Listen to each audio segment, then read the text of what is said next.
আসসালামু আলাইকুম বন্ধুরা, আজ আমি আপনাদেরকে দেখাবো আমার পেঁয়াজের দানার জমিতে কি কি সার আমি দিচ্ছি। দেখতে পেলেন ইউরিয়ার সঙ্গে দস্তা দিলাম 1 কেজি, 10 কাঠা জমির জন্য 10 কেজি ইউরিয়া এবং 1 কেজি দস্তা নিয়ে আমি মাঠে চলে এসেছি। আজকে আমার দানার বয়স 1 মাস।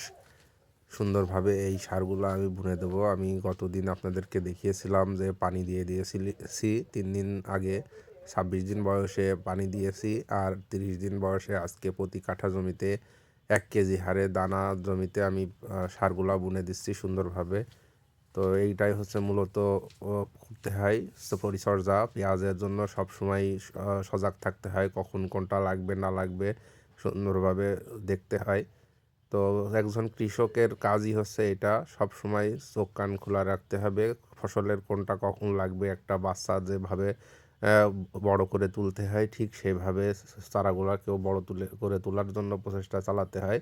তো নতুন নতুন ভিডিও পাওয়ার জন্য অবশ্যই আমার চ্যানেলটিকে ফলো এবং সাবস্ক্রাইব করে রাখবেন, কারণ এখানে আপনি চাষের সম্বন্ধে সকল তথ্যগুলা পেয়ে যাবেন। আপনি না চাইলেও তথ্যগুলো পাবেন। ধন্যবাদ সবাইকে। আসসালামু আলাইকুম।